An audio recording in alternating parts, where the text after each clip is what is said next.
बिस्मिल्लाहिर्रहमानिर्रहीम। मेरी माँ को दुबई जाने का बहुत शौक था, लेकिन अब्बा के मरने के बाद घर के हालात बहुत ख़राब हो गए। अम्मा फैक्ट्री में नौकरी करती थी। जब मेरे लिए दुबई के शेख का रिश्ता आया, अम्मा बोली, बचपन से मैंने तेरे लिए कुर्बानियाँ दी हैं, अब तेरी बारी। यूं मेरी जगह अम्मा निकाह करके दुबई चली गई। मैं खाला के घर रहने लगी। जब रोज़ अम्मा की वीडियो कॉल आती, वो महंगे महंगे कपड़े पहने होती थी। एक दिन मैं खाला के साथ 5 स्टार होटल गई तो तंग रह गई कि अम्मा वहाँ कमरा नंबर 35 में जा रही थी। मैं भी पीछे गई, लेकिन अंदर का मंजर मेरा दिल दहला गया।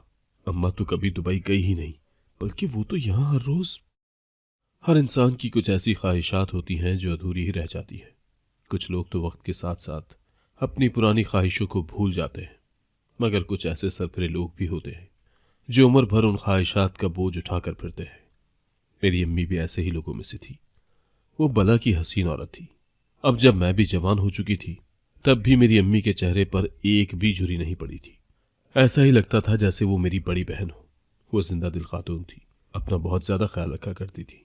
अब्बा की वफात के बाद घर के हालात बहुत ज्यादा खराब हो चुके थे। कर्ज वगैरह लेकर कुछ वक्त तो गुजर गया, मगर फिर लोगों ने कर्ज देना भी छोड़ दिया, तो ऐसे में अम्मी को ही मेहनत मजदूरी करना पड़ी थी।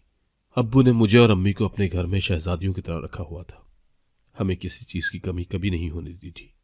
अब जब अब्बू गुजर गए तो अम्मी को एक फैक्ट्री में मुलाजमत करना पड़ी थी। तब मैं 8वीं जमात में पढ़ती थी। मैं साफ देख सकती थी कि अम्मी ये सब किस कदर मजबूरी में कर रही हैं। उन्हें अपने नाजुक हाथों से बड़ा प्यार था। अपनी लंबी मखरूती उंगलियों पर बड़ा मान किया करती थी। अब जब वो फैक्ट्री से थकी हुई आती तो हाथों और चेहरों पर घरेलू टोटके लगाने बैठ जाया करती थी। तब मैं अम्मी से पूछती, अम्मी, आप सारा दिन काम करके थक नहीं जाती क्या, जो आते ही खुद को मजीद थकाने बैठ जाती हैं? अम्मी मुस्कुरा कर कहती, बेटा, मुझे खुद से बहुत मोहब्बत है। काम तो जिंदगी का हिस्सा है। मैं चाहती हूँ कि खुद को भी सजा संवार कर रखूं। बल्कि अब तो तुम भी बड़ी हो गई हो, तुम्हें भी चाहिए कि तुम भी अपना ख्याल रखा करो। जो चीज़ें मैं अपने चेहरे पर लगाती हूँ, वो तुम भी लगाया करो। मैं हंस देती और बोलती, अम्मी, मैं जैसी हूँ वैसी ही ठीक हूँ, मुझसे इतनी मेहनत नहीं होती। तब मैं नहीं समझती थी कि अम्मी खुद को जवान क्यों रखना चाहती है, मगर अब सब कुछ जान गई थी तो दिल के 100 टुकड़े हो गए थे। मैंने अपनी तालीम मुकम्मल कर ली तो अम्मी ने जगह जगह मेरे रिश्ते के लिए कह दिया था। मैं भी रजामंद थी कि चलो शादी हो जाएगी तो अपना घर बसा लूंगी। हुआ कुछ यूं कि मेरे लिए दुबई से एक रिश्ता आ गया था। रिश्ते कराने वाली औरत ने बताया था कि मैं जिस आदमी का रिश्ता लेकर आई हूँ वो दुबई का शेख है। उसके पास इतना पैसा है कि तुम लोगों ने कभी ख्वाब में भी नहीं देखा होगा। वो हुस्न परस्त है। उसने कहा है कि वो एक हसीन सी पाकिस्तानी लड़की से शादी करना चाहता है। मेरे जहन में सबसे पहले अपनी जोया का ही ख्याल आया था, इसीलिए इसका रिश्ता ले आई हूँ। अम्मी ने यह सब बातें बड़ी तवज्जो से सुनी थी। फिर कहने लगी, बाजी, तुम उस रिश्ते को रोके रखना। मैं तुम्हें मुंह मांगा इनाम दूंगी। कल तक मैं तुम्हें जवाब से आगाह कर दूंगी। अम्मी ने आंटी को रुखसत कर दिया और मेरे पास आकर बैठ गई। मुझे लगा कि अभी अम्मी मुझसे मेरी मर्जी के मुतालिक पूछेंगी, इसलिए मैं पहले ही बोल पड़ी थी। अम्मी, मैंने सारी जिंदगी गुर्बत में बसर की है। अब्बू के इंतकाल के बाद मैंने अपनी हर ख्वाहिश को मारा है। मुझे इल्म है आपने मेरे खातिर बहुत मेहनत की है, मगर आपकी तनख्वाह भी तो ज़्यादा नहीं थी ना। आपकी तनख्वाह से तो बस हमारी ज़रूरियात पूरी हुआ करती थी। अब मेरे लिए जो रिश्ता आया है ना, मुझे ऐसा लग रहा है जैसे अल्लाह की तरफ से इनाम आया हो। आप फौरन आंटी को इस रिश्ते के लिए हाँ कह दें। अम्मी ने मेरा हाथ थाम लिया था। वो कहने लगी, मेरी बच्ची, मैं तुमसे एक बात कहना चाहती हूँ। मैं बोली, जी जी ज़रूर कहें। तब अम्मी बोली, जब मैं जवान थी ना, तब मेरे चाचू की बेटी की शादी दुबई में हुई थी। वो इतनी हसीन नहीं थी जितनी कि मैं थी। वो तो बस वाजबी सी शक्ल की मालिक थी, मगर उसके नसीब बहुत अच्छे थे। उसका रिश्ता आया और चटपट ब्याह भी हो गया। उसका शौहर तो बहुत ही अच्छा साबित हुआ था। उसने अपनी बीवी को दुबई की बहुत सैर करवाई, हर सहूलत उसको दी। मेरे दिल में भी यही ख्वाहिश थी कि काश मेरी भी शादी दुबई में हो जाए। मैंने अम्मी से इस मुतालिक कहा भी था। अम्मी ने कहा कि मैं रिश्ते कराने वाली औरत को कह देती हूँ कि मेरी साजदा के लिए भी दुबई वाला रिश्ता ही ढूंढ कर लाए, मगर ऐसा ना हो सका। मैंने अपनी कज़न से भी दरख्वास्त की थी कि तुम मेरे लिए दुबई में रिश्ता ढूंढ दो, मगर वो शुरू से ही मेरे हुस्न से जलती थी तो मुझे अपने मकाम पर नहीं देखना चाहती थी। इसीलिए उसने भी मेरे लिए रिश्ता नहीं ढूंढा और फिर मेरी शादी तुम्हारे अब्बू से हो गई। तुम्हारे अब्बू एक बहुत ही अच्छे और नफीस से इंसान थे, मगर वो बहुत कम कमाते थे। मैंने तब भी शुक्र किया और गुजर बसर करने लगी। फिर तो तुम जानती ही हो कि तुम्हारे अब्बू का इंतकाल हो गया। मुझे फैक्ट्रियों में धक्के खाने पड़े और अब एक रिश्ता आया है जो कि दुबई से आया है। रिश्ते कराने वाली औरत ने साफ अल्फाज में कहा है कि मर्द का रिश्ता है। इसका मतलब तुम समझती हो क्या? वो जवान नहीं होगा, मेरी ही उम्र का होगा। ये भी हो सकता है कि वो मुझसे बड़ा हो, फिर उसे हसीन लड़की से शादी करनी है। जोया, जरा आईना लेकर तो आओ। हम दोनों आईने के सामने खड़ी हो जाती हैं। तब दूध का दूध और पानी का पानी हो जाएगा। सब पता चल जाएगा कि हम दोनों में से ज्यादा खूबसूरत कौन है। मैं साकत से बैठी अम्मी की बातें सुन रही थी। अम्मी की बातें बेसरोपा थी। कुछ पता ही नहीं चलता था कि वो कहना क्या चाहती है, उनके दिमाग में चल क्या रहा है। तब मैं बोली, अम्मी, आप बिलाशुबा मुझसे ज्यादा हसीन है, मगर आप इतनी लंबी तमहीद क्यों बांध रही हैं? अम्मी मेरी बात सुनकर मुस्कुरा दी थी। वो कहने लगी, मेरी प्यारी बेटी, मैंने आज तक तुम्हारे लिए बहुत सी कुर्बानियां दी हैं। तुम्हें इल्म है क्या, तुम्हारे अब्बू के इंतकाल के बाद मेरे लिए बहुत से रिश्ते आए थे। यहाँ तक कि मेरी फैक्ट्री के मालिक ने भी मुझे प्रपोज किया था। उसने तो मुझसे इतना भी कह दिया था कि अगर मैं उससे शादी करती हूँ तो वो अपनी फैक्ट्री मेरे नाम पर लगा देगा। मगर मैंने तुम्हारे खातिर शादी से इनकार कर दिया था। तुम जानती हो क्यों? क्योंकि मुझे डर था कि सौतेला बाप तुम्हें अपनाएगा या नहीं। मैं तुम्हारे मामले में किसी पर भरोसा नहीं कर सकती थी। मैंने सर हिला दिया। तब अम्मी ने मेरे दोनों हाथ थाम लिए। वो कहने लगी, जोया, क्या वालिदैन ही हमेशा अपनी औलाद के लिए कुर्बानियां देते रहे? औलाद का कुछ फर्ज नहीं बनता। मेरी तुमसे दरखास्त है कि तुम इस रिश्ते से इनकार कर दो और मुझे इस बात की इजाजत दे दो कि मैं यहाँ शादी कर लूँ। अम्मी की बात सुनकर तो गोया मुझ पर आसमान गिरा था। मैं हक्का बक्का अम्मी का चेहरा देखती रह गई। मैं बोली, अम्मी, आप ये क्या कह रही हैं? आपकी शादी कैसे हो सकती है उस शख्स से जिसका रिश्ता मेरे लिए आया है? अम्मी कहने लगी, क्यों क्यों नहीं हो सकती ये शादी? क्या कमी है मुझ में? देखो, मैं कितनी हसीन हूँ, जवान भी लगती हूँ। इस बढ़ती उम्र ने मुझ पर जरा भी छाप नहीं डाली। मैं उस अरबी शेख से शादी करके दुबई जाना चाहती हूँ। तुम्हें किसी किस्म का कोई एतराज तो नहीं है? मैंने नफी में सर हिला दिया और उठकर अपने कमरे में आ गई थी। मेरा तो दिमाग बिल्कुल सुन हो चुका था। ये कैसे हो सकता था कि जवान औलाद के होते हुए माँ को अपनी शादी की बढ़ जाए? मैं अम्मी से नाराज हो गई थी, मगर ऐसा लगता था जैसे अम्मी को मेरी नाराजगी की कोई परवाह नहीं है। उन्होंने अगले ही दिन रिश्ते कराने वाली औरत का घर बुला लिया था और अपनी सारी स्कीम समझा दी थी कि कैसे वो मेरी जगह खुद ये शादी करना चाहती है। खैर, उस आंटी ने अम्मी से भारी रकम का मुतालबा किया था और उनको यकीन दहानी करवाई थी कि जैसा वो चाहती हैं बिल्कुल वैसा ही होगा। आंटी ने अम्मी की तस्वीरें उस शेख को भेज दी। वो अम्मी का हुस्न देखकर दीवाना हो गया। उसने कह दिया कि वो फौरी तौर पर ही शादी करना चाहता है। अम्मी ने मुझे अपनी बहन के घर भेज दिया। जाने से पहले अम्मी मुझसे मिली भी नहीं थी, मगर उन्हें मेरी जरा भी परवाह नहीं थी। उनको तो बस इस बात की खुशी थी कि उनकी अरसा दराज की ख्वाहिश अब पूरी होने जा रही है। मेरी खाला एक अच्छी औरत थी। वो शादीशुदा थी और उनके 3 बच्चे थे। 2 बेटे मुझसे बड़े थे और एक बेटी थी जो मुझसे कुछ साल छोटी थी। मैं बहुत ज्यादा उदास रहने लगी थी। तब खाला मुझे अक्सर समझाया करती थी। वो कहा करती थी, जोया, एक औरत सिर्फ माँ नहीं होती, वो जीती जागती इंसान होती है जिसकी अपनी भी जिंदगी होती है। तुम ये शुक्र करो कि तुम्हारी अम्मी ने तुम्हारा बचपन खराब नहीं होने दिया। उसने किसी से शादी नहीं की, बल्कि तुम्हें जवान किया। तुम इस काबिल हो गई हो कि अपना अच्छा बुरा देख सको। अपनी माँ की तरफ से दिल साफ कर लो। मैं सर झटक दिया करती थी। फिर अम्मी मेरे लिए दुबई से पैसे भेजने लगी थी। खाला बताया करती थी कि तुम्हारी अम्मी अपने शेख शौहर के साथ बहुत खुश है। वो तुम्हारी अम्मी को सर आंखों पर बिठाए हुए है। मैं चुपचाप उनकी बातें सुनती रहती थी। एक दिन अम्मी की वीडियो कॉल आई तो खाला ने मोबाइल मेरे आगे कर दिया, इस आस पर कि शायद माँ की शक्ल देखकर मेरा दिल पसीज जाए और मैं उनसे अपने शिकवे खत्म कर दूं। मगर मैं ऐसा नहीं कर सकी थी, बल्कि अम्मी को तो देखकर मुझ पर सख्ता तारी हो गया था। मेरी अम्मी ने बहुत महंगा लिबास पहना हुआ था। वो इस कदर हसीन लग रही थी कि पहचान ही नहीं जा रही थी। अम्मी को देखकर मेरा दिल गमजदा सा हो गया था। वो मुझे एक पराए घर में छोड़कर खुद ऐश भरी जिंदगी गुजार रही थी। मैंने जब से अम्मी को देखा था सख्ते में आ गई थी। रात का खाना भी नहीं खाया, बल्कि अपने कमरे से ही नहीं निकली। यूं ही बैठे बैठे आधी रात का वक्त हो गया था। रो रो कर मेरे सर में दर्द हो गया था। मैंने सोचा कि उठकर अपने लिए चाय बना लेती हूँ, शायद कुछ इफाका हो जाए। मैं किचन में चली गई और चाय बनाने लगी थी।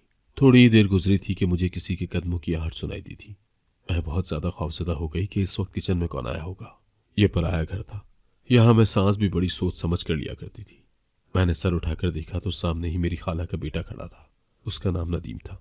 वो मेरी तरफ देखकर बोला, क्या बात है जोया, तुम इस वक्त किचन में क्या कर रही हो? मैं हकलाते हुए बोली, मेरे सर में दर्द था, इसलिए चाय बनाने आ गई। उन्होंने अपनी कलाई पर बंधी घड़ी देखी और फिर बोले, तुम रात के 2 बजे चाय बनाने आई हो? मैं चुपचाप खड़ी रही। फिर उन्होंने किचन से खाना निकाला और ओवन में गर्म करने लगे। वो बोले, मैं आज लेट घर आया था, बर्गर खा लिया था, इसीलिए भूख नहीं लगी थी तो खाना नहीं खाया, मगर अब भूख से पेट में चूहे दौड़ रहे। मैंने जल्दी से चाय कप में उंडेली और बाहर निकलने लगी तो उन्होंने मुझे आवाज देकर रोक लिया। वो बोले, जोया, इधर बैठो, मैं तुमसे बात करना चाहता हूँ। मैं शिशुपंज में मुब्तला थी कि बात करूं या ना करूं। फिर बैठ गई तो वो आहिस्ता से बोले, मैं जानता हूं तुम अपनी अम्मी की वजह से बहुत परेशान हो। तुम जब से हमारे घर आई हो मैंने तुम्हें कभी हंसते हुए नहीं देखा। तुम किसी से बात भी नहीं करती। ऐसा लगता है जैसे तुमने हमारे घर को कबूल नहीं किया। तुम अपने घर को मिस करती हो। न जाने मुझे क्या हुआ था कि मैं नदीम के सामने फूट फूट कर रोने लगी थी। मैं बोली, मुझसे अम्मी की दूसरी शादी बर्दाश्त नहीं होती। वो इस उम्र में शादी कैसे कर सकती है? नदीम बोला, जोया तुम ये सब मत सोचो। क्या तुम्हारे लिए इतना ही काफी नहीं है कि तुम्हारी अम्मी खुश हैं? अम्मी अक्सर बताती है कि खाला ने कैसे मुश्किलात भरी जिंदगी बसर की है। जोया, तुम्हें अपनी अम्मी पर फख्र होना चाहिए। तुम्हें तो उनकी सपोर्ट बन जाना चाहिए था। रिश्तों की खूबसूरती इसी चीज में है। अपने दिल को बड़ा करो और अपनी अम्मी को माफ कर दो। उनकी खुशी में खुश हो जाओ। मेरी आंखें छलकने लगी थी, इसलिए मैं उठकर अपने कमरे में आ गई। नदीम की सारी बातें ही सच थी, मगर मेरा दिल इस सच्चाई को तस्लीम ही नहीं करता था। अगले दिन जब अम्मी की कॉल आई तो खाला मेरे साथ सोफे पर ही बैठी थी। खाला को इल्म था कि मैं कल से बहुत ज्यादा डिस्टर्ब हूँ, इसीलिए वो जल्दी से उठकर जाने लगी तो मैंने उन्हें आवाज देकर रोक लिया। मैं बोली, खाला मैं अम्मी से बात करना चाहती हूँ। मेरी खाला ये बात सुनकर बहुत ज्यादा खुश हो गई थी। मैंने अम्मी से बात की तो अम्मी रोने लगी और बोली, मैं तुम्हें बहुत याद करती हूँ। मैं यहाँ बहुत खुश हूँ। मेरे पास हर चीज मौजूद है। दिल चाहता है कि तुम भी जल्द अज जल्द मेरे पास आ जाओ। तुम फिक्र न करो, मैं तुम्हें भी अपने पास बुला लूंगी। मैं मुस्कुराने लगी थी। मेरी अम्मी ने आज भी बहुत खूबसूरत और महंगा लिबास पहना हुआ था। उनके गले में हीरे के जेवरात चमक रहे थे। आज मुझे उनसे किसी किस्म की कोई हसद महसूस नहीं हुआ था, बल्कि मैं उनकी खुशी में खुश हो चुकी थी। अम्मी का फोन बंद हुआ तो खाला हैरत से कहने लगी, तुमने आज अपनी अम्मी से बात कैसे कर ली? मैं मुस्कुराकर बोली, खाला किसी की सोहबत का असर हुआ है। ये बात लाउंज से गुजरते हुए नदीम ने भी सुन ली थी। उसके चेहरे पर मुस्कुराहट फैल गई थी, जबकि मैं भी बेइंतहा खुश हो चुकी थी। न जाने क्यों मगर मैं नदीम की जानिब खिंचने लगी थी। उसके घर में रहते हुए मुझे 1 महीना हो गया था। उसने कभी भी मेरे साथ बिला वजह बात करने की कोशिश नहीं की थी। वो एक फासले पर था मगर फिर भी दिल में उतर गया था। शायद ये वो इज्जत थी जो वो मेरी किया करता था, तभी तो अच्छा लगने लगा था। अब मैं और नदीम अक्सर बातचीत कर लिया करते थे। मेरी नदीम के साथ इतनी दोस्ती हो चुकी थी जितनी खाला की बेटी से भी नहीं हुई थी। खाला की बेटी भी बहुत कम गो थी। खैर अब मैं जब भी रात में चाय बनाने जाती तो नदीम भी वहीं आ जाया करता था। फिर हम दोनों बैठकर ढेरों बातें किया करते थे। मैंने महसूस किया था कि नदीम मुझसे घर वालों के सामने बात नहीं किया करता था। अपनी अम्मी के सामने तो वो नजर उठाकर भी मुझे नहीं देखा करता था। मैंने नदीम से शिकवा किया तो वो मेरी बात सुनकर हंस दिया था। कहने लगा, जोया मैं ये सब शौरी तौर पर कर रहा हूँ।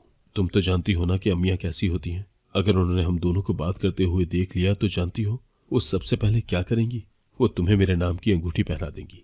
मैं अचानक से बोल उठी थी, क्या आप ऐसा नहीं चाहते? नदीम ने बड़ी गहरी निगाहों से मुझे देखा था और फिर नफी में सर हिला दिया और बोला, नहीं मैं फिलहाल ऐसा नहीं चाहता, क्योंकि तुम एक इमेच्योर सी लड़की हो। तुम तो अभी तक उस गम से ही नहीं निकल पाई कि तुम्हारी अम्मी ने दूसरी शादी क्यों कर ली। तुम इन बातों को भुलाकर आगे बढ़ो तो सब कुछ ठीक हो जाएगा। मैंने सर हिला दिया और उठकर अपने कमरे में चली गई थी।